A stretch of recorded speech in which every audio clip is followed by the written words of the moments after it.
Good day, folks. Thanks for coming to Find Warmth of Our Sun. I'm Matthew Brown, your host here at Madison 365. You can find us on Spotify, Stitcher, Apple Podcasts, YouTube, and all that jazz. Thanks for coming, folks. Happy, belated Juneteenth, if that's your thing. If you're white, I don't know, give black person some reparations. I don't know. But no, I wanted to talk a little bit about Juneteenth Day, and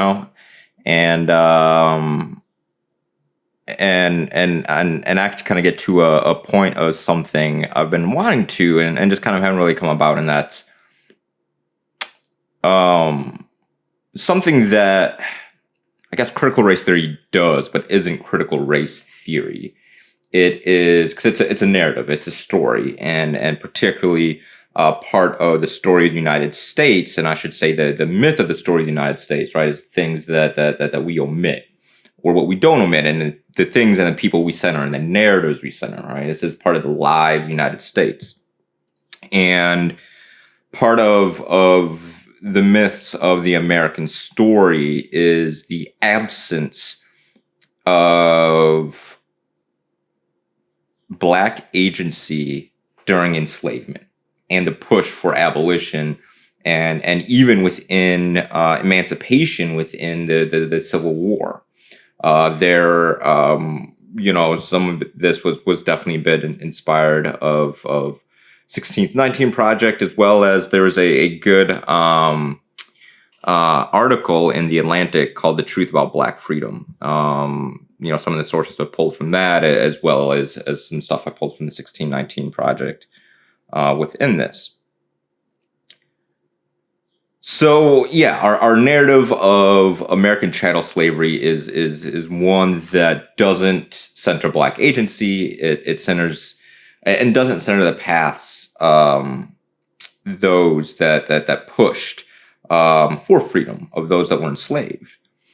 When we think of abolitionists, at least kind of in the American narrative, right? Not speaking for everybody here, but when we think about it, we need to step back from how we might individually think about something and really see how it's pushed in the American zeitgeist, in the American narrative, in the American myth making, and these narratives are absolutely important. How we tell our story, or how we tell stories about ourselves, signifies our perception of ourselves. And I'm speaking broadly as a country. It signifies what a country is actually about. And by erasing most of the narratives or minimizing the narratives of Black agency within this nation, we are telling a lot about ourselves as a country. Because when we think of the ending of slavery in America, we think primarily of Lincoln and the Emancipation Proclamation, and not the role of Black people in be it Frederick Douglass in pushing Lincoln, or the role of people, really enslaved people, freeing themselves through a lot of this. Again, this is this common narrative of the American story. We don't think about it this way. It's not told this way. We might have to interrupt ourselves to remind ourselves of the stories of that those that were enslaved fought, fled, sued, and took their freedom back. They reclaimed themselves. This was a constant part of the American story, where enslaved Black people were fighting every step of the way for freedom, both for themselves as well as for other enslaved people.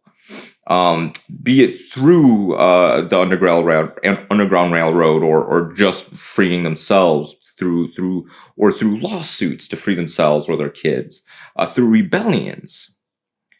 There were slave strikes and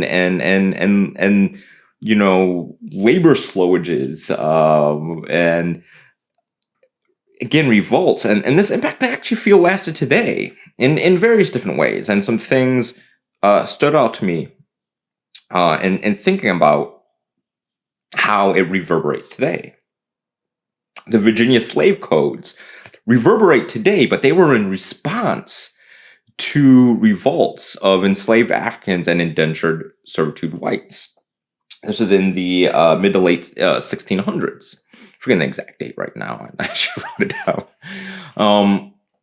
But this is they really the first time that black and white as labels were codified in the law. There's also one of the first times that again codifying the law that black was equated to enslaved and white was equated to free. It gave power and privileges of whites over enslaved Africans, particularly of note, overseer rights and legal ability to own weapons, to own guns, to arm themselves in response to possible slave rebellions, and outlawed enslaved blacks from owning guns. This helped kind of start the psychological codification of white people as overseers, right? As kind of that is white folks' job, is to oversee and maintain the color line. And again, given those social privileges of the lowly Negro over the lowly Negro, right? So the USA's foreign policy towards Haiti is also a response to this, but it's kind of a little bit more integrated to this, as far as again the things that reverberate through today. Haiti revolted against the French, kicked the French off the island, and we can draw a direct line of economic oppression from of U.S. economic policy as well as French foreign policy towards Haiti and economic oppression towards that revolt. And in fact, the economics of it were that Haiti was forced to pay France for their slavery, and that lasted decades. Yeah. But what's also interesting about it is twofold. Enslavers in the United States did everything they could to hide the story of Haitian slavery for fear of black revolts. Again, like even black revolts, and this is important, kind of leads into the second point as well. Well, that's a third kind of lasting legacy of this. But also the Louisiana Purchase was made possible by this revolt, as it was part of the reason that France was bankrupt and had to sell kind of the whole Louisiana landmass that they owned. This helped with the expansion of slavery, particularly across the South, and pushed the genocide of Native Americans, continued westward expansion.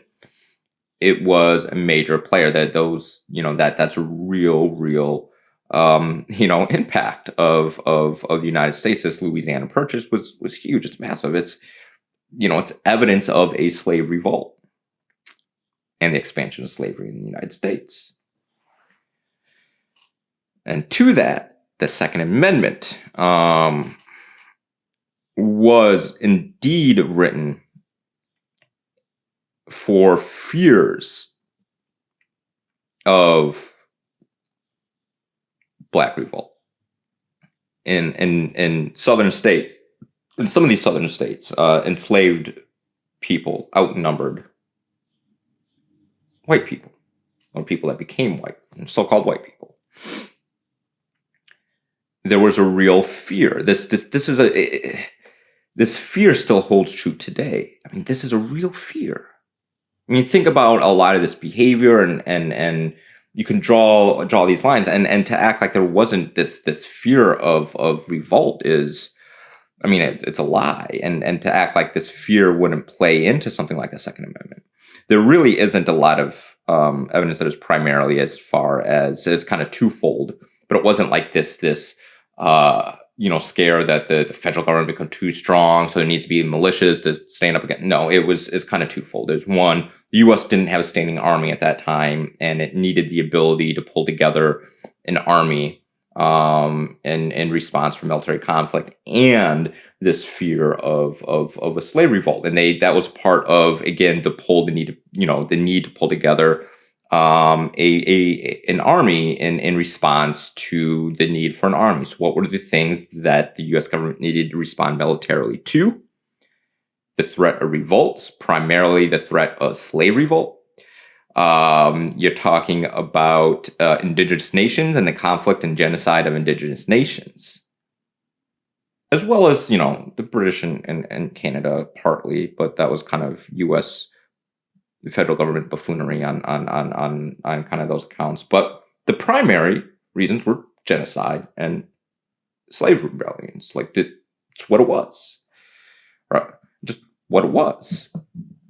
So we have to, understand, these things and their origins. So then these ideas of, then you can continue, I guess, with federal slave laws. And these things all particularly go to the Virginia slave codes, the foreign policy, the fear of slave rebellions, and federal slave laws, again, codified nationally, the white overseer, particularly outside of plantations, and the empowerment of white people to police black bodies. That's what this is. So then what we have up to today are the Karens, policing black bodies and spaces. The Karens don't think these black bodies belong. We see this as, when a black person gets harassed and walking in a neighborhood they so-called don't belong in. Bird watching. We also see this in the role of police in today's society. And again, police have a direct line to slave catchers, which weren't just in the South; they're across the country. Again, the federalization of white overseers, of white citizens as slave catchers, and again, some of the our first police forces were as slave catchers. Yes, Night's Watchmen, but also as slave catchers. These were two things that happened at the same time in the United States. So these threats were real in people's minds, and revolts did happen. People escaped. Enslaved people were not idle. They didn't wait to be freed. Enslaved people scraped and scrapped and dug through the mud and dirt, risked limb, body, injury, health, blood for freedom, and advocated for freedom at every turn. Even those who didn't escape found little ways to revolt. Again, these parties at night, naps during the day, slow days of work. There were saboteurs, the telling of stories, learning to read, the creation of jazz and blues were revolts. And this same energy lives on today. Hip-hop was created in the scape of American-made ghettos, a party and a revolt against conditions that these United States imposed upon Black Americans, really specifically in New York. But you saw this story is not unique to hip-hop. You draw it back to that. This is why Black Americans are a people forged through enslavement, forged through the Middle Passage, the creation of a shared culture and context. Well, there are real questions of what white means and what whiteness is and what white culture is. And that's a whole conversation. Definitely had it before. But there was a conference called the Fugitive Slave Law Convention in New York in 1850, where Frederick Douglass became president of this convention, and really organized around emancipation. In fact, published a letter. Even with the Civil War, enslaved people escaped bondage and revolted against the Confederacy. This idea of the Black Confederate was a myth. There were enslaved people within the Confederate Army that primarily served as cooks and laborers. And again, many folks revolted. Really, the idea that enslaved people volunteer to fight for the South is absolutely a myth. There is a great book on this called The Myth of the Black Confederates.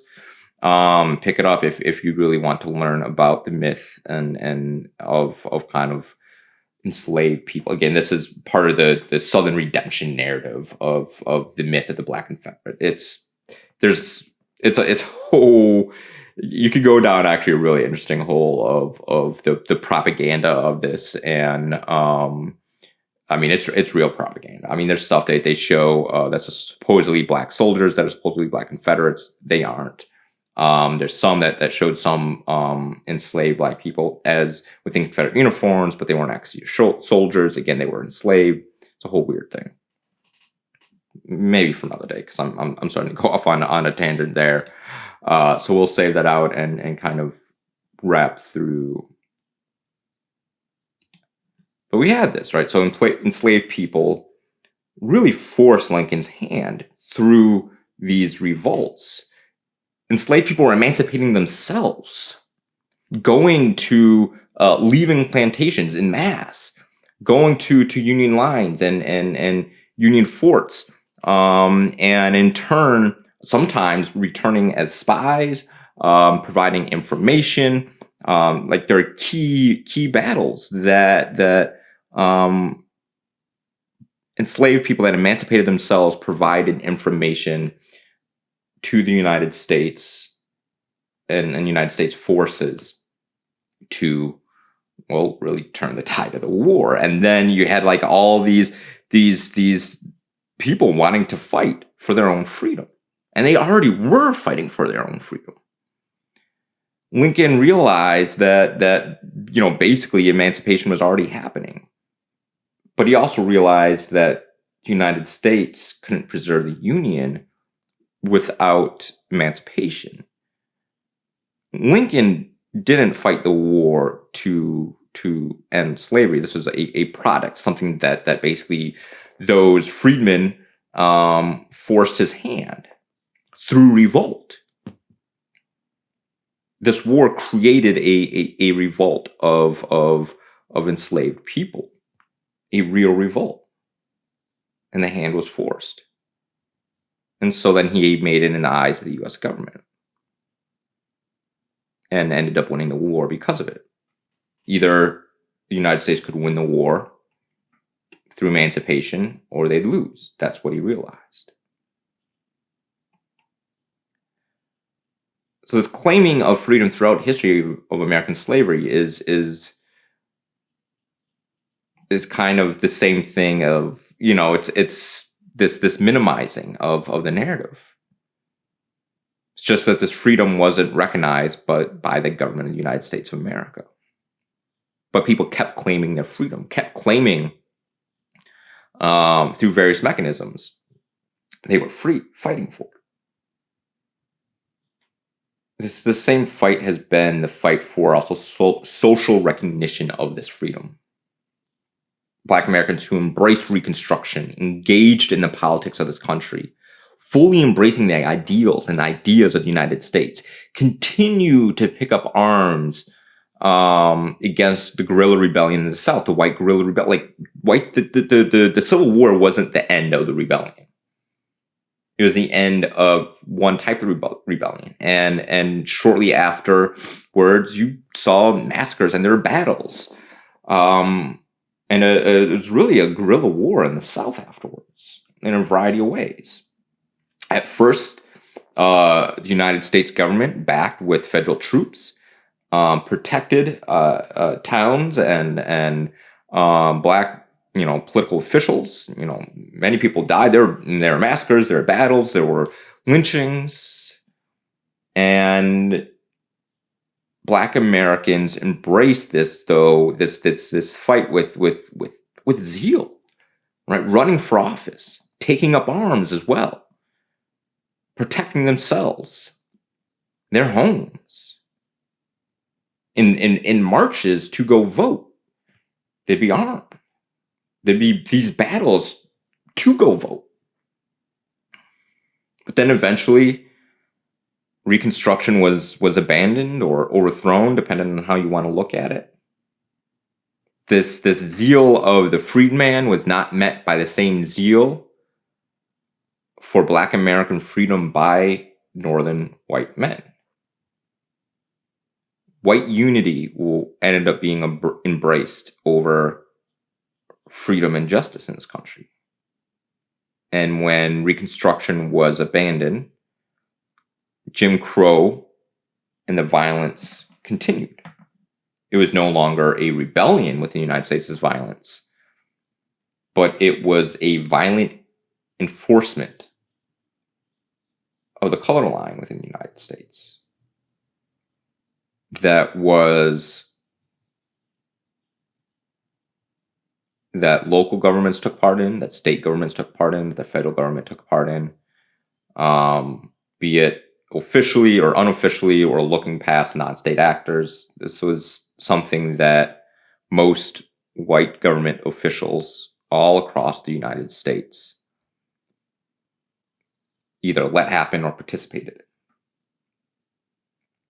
But Black Americans fought against it, continue to fight against it, weren't passive in it, and fought up until the Civil Rights Movement, through the Civil Rights Movement, Black Power Movement, to today. Again, Black Americans aren't passive. We're never passive in this fight for freedom. And at most points in U.S. history, white Americans were not part of it. And very few were part of it. It's not that there weren't any. But hands were forced on multiple times. Both with the Civil Rights Movement, federal government was forced to take action because of the actions of Black America.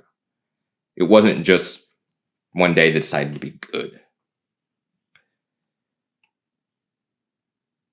But that legacy still lives on. I mean, public schools are part of this. And the fight against public schools by conservatives is the fight of this. Public schools were created because Black Americans were energized in the fight for freedom and wanted to learn and wanted to have education, still do, in fact. And this whole myth of Black people don't want education is indeed a myth. In fact, Black families are more likely to push for higher education and believe in higher education than any other racial group.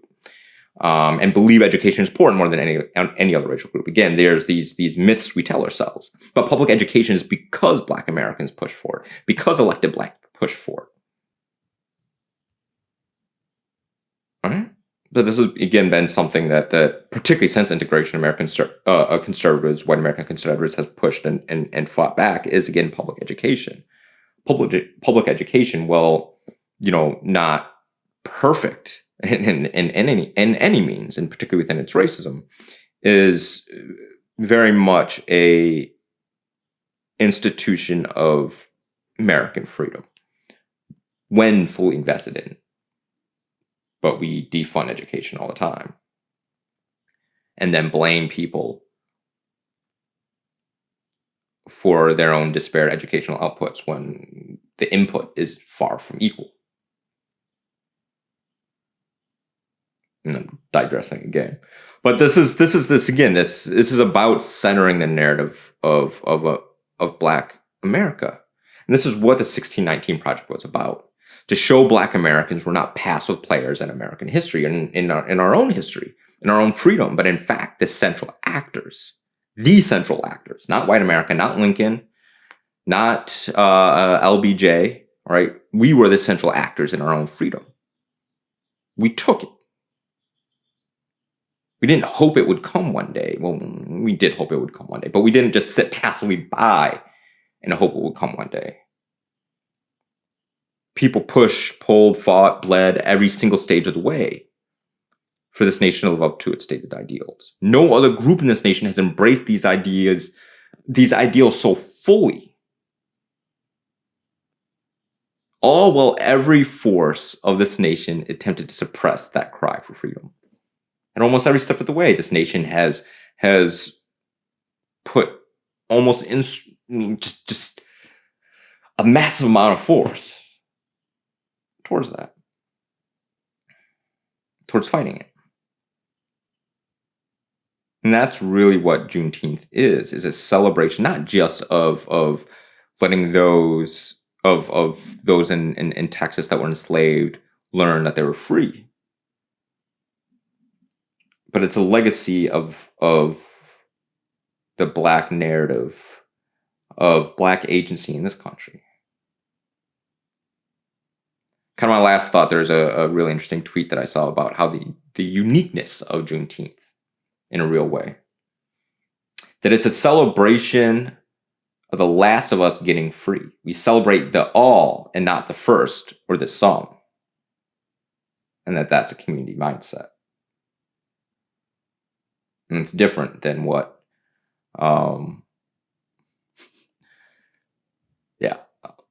we'll leave that there because I think the differences stand for itself.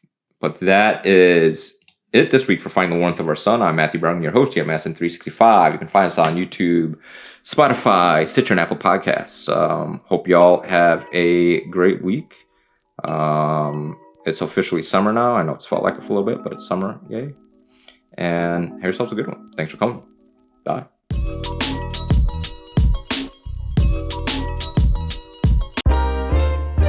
This is 365 Media.